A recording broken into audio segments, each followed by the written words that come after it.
Okay, perfect. Well, I'm incredibly excited for today's conversation and more excited to have Anjum Sultana here joining to really talk about what's been spoken about for so many months and years to come, which, amplified when the pandemic hit. What does our future generation need to look like for youth? And so, yeah, so without further ado, I want to welcome Anjum Sultana. She is the Director of Youth Leadership and Policy Advocacy for Plan International Canada. So, thank you for being here, Anjum, as part of our Build Up series, or mini series, rather.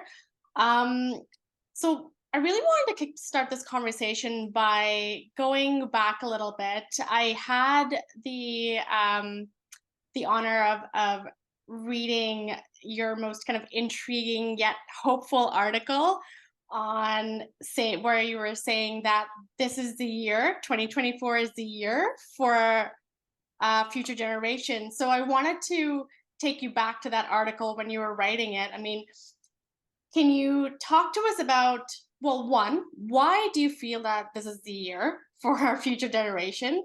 Um, and what is kind of going through your mind as you're putting this together, and what are your hopes? So, yeah, can you talk a little bit about that for us?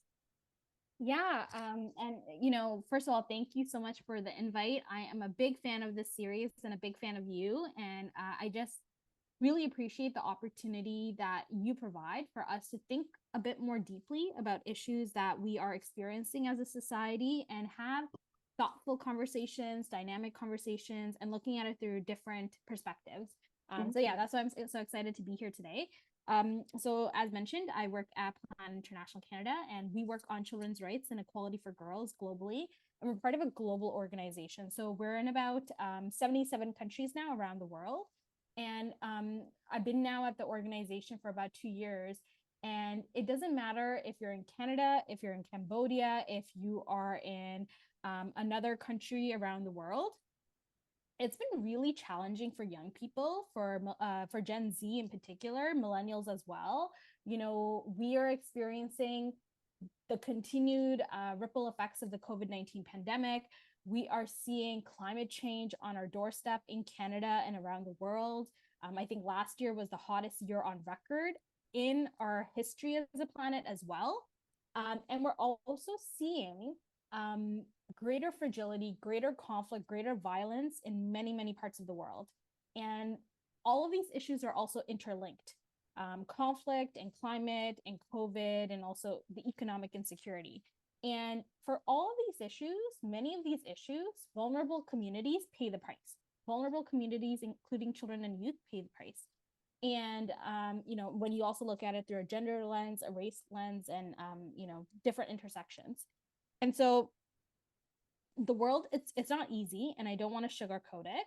I think that's why I appreciate opportunities to think about how do we have a paradigm shift? How do we think about this differently? So the reason why I mentioned that this is the year of future generations, thinking about things in a more proactive and future proofing way, is that there's a bit of soul searching that the UN is doing right now. And I think there's many reasons why that's a good idea. But one of the reasons is, when the UN was first created, it was after World War II. It was in 1945. The world is very different in 2024. And so right now, actually, the exercise that the UN is going through is how do we renew ourselves and how do we ensure we're fit for purpose for the multilateral challenges that we are going through right now as a global society. So at the close of this year in September, during the UN General Assembly time period, there's actually going to be the Summit of the Future. So that's why this is such a pivotal year, because this global institution where close to 190 member states, if not more, are part of that entity, they're actually kind of thinking about how do we do things differently. And one of the things we're doing at Plan International Canada is we're creating a forum, a pathway for young people in Canada who are globally minded to also be part of that dialogue, to be also be part of that change, and ensure that as we're thinking about global policymaking, we center young people and future generations who will bear the cost or who will bear the consequences, good or bad, on all these issues. Um, Also, for me, I'm also forward looking in the sense that there's some interesting things happening within the Canadian context on that future looking front. we're going to be hosting the One Young World in Montreal. So we're going to have thousands of young people from across the world come in and share their great ideas. So that's going to be really exciting. And we are also, in a way, setting up the foundations for next year's presidency that Canada will host for the G7. So I think for all of these reasons, the world is in a very challenging space, but there's these moments where we can influence things and they can be influenced for the better at scale. Wow, that's fantastic. That just gives me goosebumps in the sense of, all these things that are happening for the better of the generation. And it is so, to me, in my headspace, it is just so bizarre to me to say that it is 2024. And even now, where we're talking about this, it feels like so past due Mhm. that so it's crazy to me to be like, it's 2024, and it's 2024. Why hasn't this, been going on? Why is it taking so long to make this happen? And there are organizations out there, they're really kind of focusing on um more accountability as it relates to supporting youth, as it relates to social impact and youth, in a variety of different ways.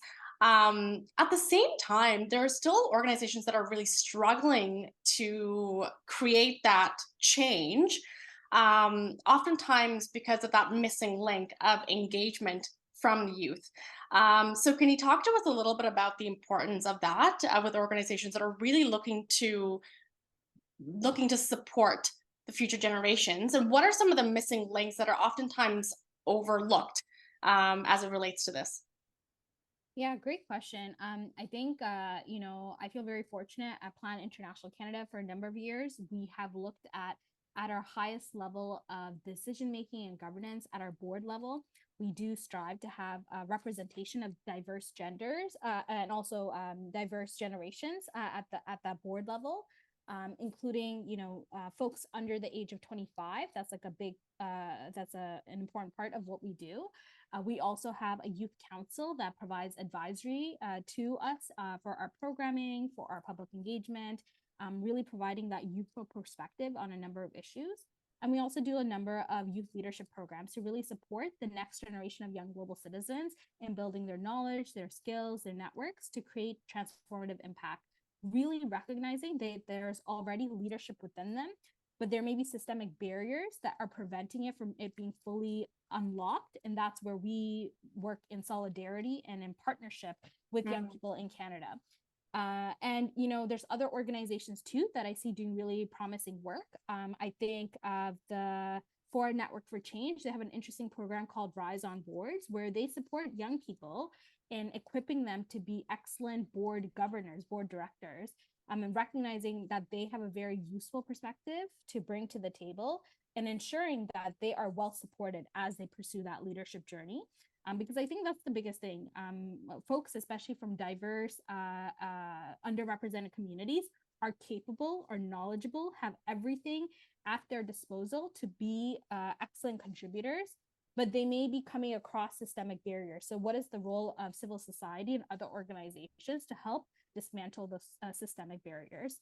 And then also just on the UN front, because I did want to kind of also mention something that's promising there. The newest entity on the block, the newest agency that just got formed, is the new UN Youth Office. And this is really exciting because right now in the world, there's 1.8 billion people between the ages of roughly 14 to 35. So this is the largest generation of young people in the world ever. Mm-hmm. So the fact that now that there is a body at the UN that is looking at their interests through that systemic kind of lens Right. is really promising. So that's something else that is, on the global level, like a lot of folks are looking forward to the leadership that new UN agency will also provide. Yeah, no, that's fantastic. That's really incredible to hear about. And I know that trust is really hard to build. And I feel among the future generation, that has been something that's often battled with in terms of promises that have been made among youth, in terms of whether that is in reference to collaboration, engagement. I mean, that is something that was really truly spoken about in the pandemic, especially when there was a mental health crisis that was happening among youth. And there was a lot of talk about support systems and all these things. However, it seemed to have been this ongoing cycle that's been consistent, where there have been promises made, whether that is with support in terms of youth support crisis or whatever that might be. And so there is a level of hesitancy, I want to say, among youth and young people to truly, genuinely engage back into the community, for this special, this is special, really important cause of lifting each other up and supporting each other where needed. So what is it that you would like to share in terms of that, where the damage has been done and it's still ongoing when it comes to trust building, when it comes to re-engaging young people, where they say, well, you know what, this has already been spoken about and nothing has happened, so why should I come back to it now? Right? So what would you like to say to folks who are still in that path? Think one of the reports I wrote, and this is earlier in the pandemic, it was called Mm, Preventing a Lockdown Generation, Supporting Young People in Post-Pandemic Recovery. yeah. And, some of the issues that came up were mental health, housing, income security. And I think one of the things I recognized is that a lot of the needs of young people, the policy needs that they might have, is always or sometimes considered after the fact, after a challenge has kind of Yeah. come up, bubbled up. But we really need to start to look at things in a proactive fashion and looking at it through the lens like, if you make something perhaps centered around young people, there's a potential that that might help other generations too. We're Hmm. looking at who are the folks that are most marginalized or most vulnerable, centering policymaking around their needs. And then you will also see potential positive impacts, because I think right now things are perhaps happening in an ad hoc or reactive way, but Yeah. we need to really be moving towards a proactive way. And then to your point around, how do we continue to build trust or rebuild trust? I think it has to do with information sharing. And I think it also has to do around just being very clear about what is possible and what is happening right now and what are the opportunities. Because I think sometimes, especially perhaps decision makers, the thing is, it's not all on them. There's an Mhm. entire movement and collective of civil society organizations that want to also be part of the change. It's how Mhm. do we channel all of that collective energy in society and develop the platforms for partnership and meaningful collaboration. And I think right now, one of the things I am really passionate about is how do we create more spaces for multi-sectoral collaboration? Because Mm. no one pillar of society hold all the answers to the biggest challenges facing our society. We need to actually be working together across academia, labor, corporate sector, government, and other pillars in society, faith-based organizations to make change happen. But sometimes I think we may be more siloed, not just in like issue areas, but even like pillars of society. Like we don't actually perhaps talk with maybe other members of other pillars of society. And I think we need to do more of that. Yeah, no, that's such a great point. That, oftentimes we have a shared mission and vision and passion to create change, but you're absolutely right in the sense that we are in our own silos, and there is strength in working in collaboration and in allyship with other organizations. Um, I feel like in the same time, there's this sense of competition or needing to compete with one another, Mm, whether that is for funding, whether that is for recognition, whatever that might be. But we miss out on the bigger cause of why we're doing what we're doing. mm, mm, So you're absolutely right, is that there needs to be more work in building a community of practice or whatever that might be, whether that is for knowledge sharing, whether that is for advice, whatever that might be, and then just better engage the communities as it needs. So one of the consistent debates that's always kind of been going on is about the rural versus urban when it comes to access to support systems that have been mm. placed. So I'm very curious if that's something that you have come across in the work that you're doing in terms of how do we equally support youth that are in urban areas and ensure that youth in rural areas do have the same access to support systems that have been placed. So that's something that's been ongoing. And of course, the pandemic amplified it because everything went online. And there was this whole bandwidth issue when it comes to certain Mhm. rural areas where they cannot access support systems, or even there's also this affordability crisis, right? So, what are Yeah. some of the things that, yeah, I'm really curious to hear your thoughts on that. Yeah, it's such a great question. I think for me, the first initiative that comes to mind is the work that we do with young people, particularly between the ages of 10 to 17. It's called Mm, The Power Within. And our mandate is to be the go to platform for young global citizens in Canada. And we know one of the most pivotal building blocks for a young person to feel like they can pursue leadership opportunities and just reach their full potential is to feel comfortable in their own skin yeah. and that sense of body confidence and self-esteem. And early in this project, The Power Within, we actually did a needs assessment and looked at what are the communities of young people that could most benefit or are currently underserved Mm, by conversations around body confidence and self-esteem.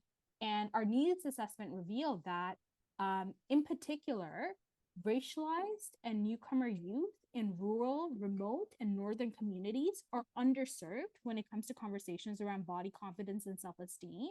And so it is that intersection of, geography. So, for example, rurality, as well as racialization, racialized communities mm. in rural locations, especially younger folks, feeling like perhaps they don't have a place they can go to talk about self-esteem issues, body confidence issues, that are particular to their lived experience. And so we actually developed a Made in Canada curriculum that really talks about issues of body confidence and self-esteem for that specific population.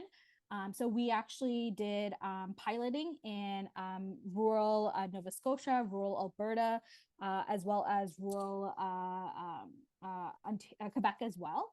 And so that was a way for us to actually talk about issues of body confidence and self-esteem through a racialization lens, through a gender lens, and also through a geography lens as well. Wow, that's really wonderful to hear because that is an ongoing battle in terms of whether that's self confidence, whether that is access to mental health supports. Yes. Um, whether that is, I can relate to this as a as we immigrated into a small town where I just was not represented by any means, but I did not have a support system to kind of go to, like many do in urban areas. So Yes. it's pretty phenomenal that this is there and this exists. Um, I'm very interested to and intrigued to know, very are the schools interested in also collaborating to bring that work into classrooms, or whether that is after classroom activities? Yeah, very curious to hear about that. Yeah, Yeah. it's such a fascinating program that my colleagues have been doing in partnership with school boards across the country. Okay. We often get invited to do school-wide assemblies. We do classroom presentations. We do after-school programming.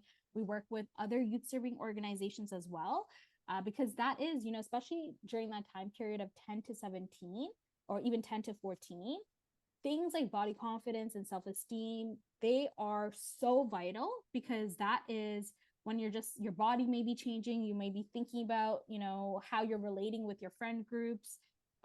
So it is something that we are doing in partnership with school boards across the country. That's fantastic. And what is the feedback that you've been receiving and, actively working in collaboration of schools, because that is supposed to be the safe space. Schools Yes. are supposed to be a safe space. So Mary, what are some of the feedback that you've been getting from folks? Yeah, I think people are just happy to be having these conversations, Yeah. that they can actually have these discussion prompts that we often provide, these activities that we provide, and that there's also a way to do this with many genders present all together, because sometimes these conversations might be siloed. But I think people have appreciated when we are able to have those conversations in a bit more of an open and safe setting. And then everyone recognizes their responsibility towards co creating a more um, uh, positive experience for all students. Yeah. Wow, that's fantastic to hear.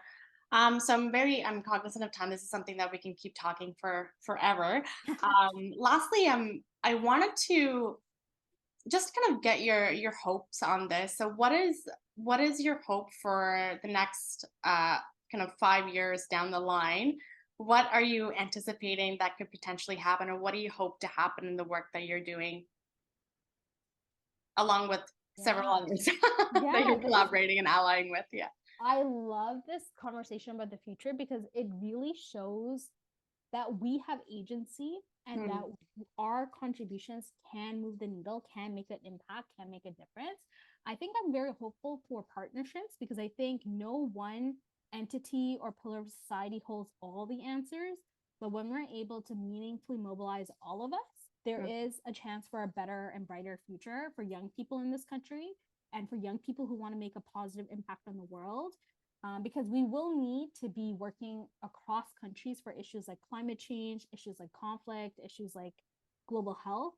I think also I'm really hopeful for looking at leadership and how we can make that more representative of the communities that we're part of. That's something I'm quite eager to see more of. Through one of our programs, Girls Belong Here, we support young people to, experience what it's like to be CEO for a day, to be minister for a day, to be, leader of a civil society for a day. Because what it does, especially if it's early on in your leadership trajectory, it shows you that you can do it. You have all of the capabilities and skills and experiences to excel in those roles, and that there is ideally a community around you that can support you as you pursue that leadership journey or leadership role. And then finally, I'm just really excited to look at ways that we can cultivate more community and friendship, because that's one of the things I think really sustains us as folks who are advocates and activists, because this work can be very lonely, it can be mm. very challenging. And so the ability to have friendships and community around you, that's what sustains us. And that's what I'm looking at intentionally cultivating more for myself too, and the communities I'm part of. Yeah, because that's what gives you that kind of that ability to wake up in the morning and feel happy and excited when you know that there's a bunch of people who are working with you to on that same mission, even if you work with them in your organization or in partnership in the civil Mm. society or ecosystem. Yeah. Yeah, no, that's just so wonderful in terms of the hope, and I'm really excited to see how things unravel within the next 3 to 5 years, to see how things go. One of the, I guess, the critical things that we tend to forget is about ourselves too, right? Because it's just Mm-hmm. wonderful in the work that we're doing and what we're hoping the impact can be, but oftentimes we end up forgetting about ourselves because we're just so emotionally Mm-hmm. invested in everything that we do. And so, to your point, in doing it alone, it's equally important for us to have these partnerships, just genuine partnerships and Mm-hmm. allyships, so we can have conversations on, you know, because it's not always going to go according to plan. I mean, that would be phenomenal if you say, you know what, this is what I have planned for the next 5 years, and have it all unravel the way that we want it to, as it's Mm-hmm. written. Oftentimes it doesn't happen, but that is the hope, right? But Yeah. the importance is to also not feel as though you're in it by yourself, but Yeah. among other allies. So it's wonderful to have a support system across the board and on any level. So, And but just on yeah, that point, even our connection during the pandemic, right? yeah, It's been great that we were able to connect. We had that, relationship that we built. And there's yeah, been all these other beautiful ways that we've been able to collaborate and connect throughout the pandemic and now right, kind of like into 2024. yes. And hopefully, yeah, also meeting in person shortly. So that's, it just shows you as well. Yeah, what's possible. Yeah, no, exactly. And I'm very privileged to have access to bandwidth where we can make these things happen. And of course, recognizing it's not the same, across the board. But, this has been a wonderful conversation, and I can't wait to see what happens next. And, Yes, but yes, thank you. so thank you for having this conversation with me. And yes, here's to hoping, and making things happen. The ripple Yes, effect. yep. So, And that determination. Yeah. yes, of course. Thanks so much, Anjum. Thank you. Take care.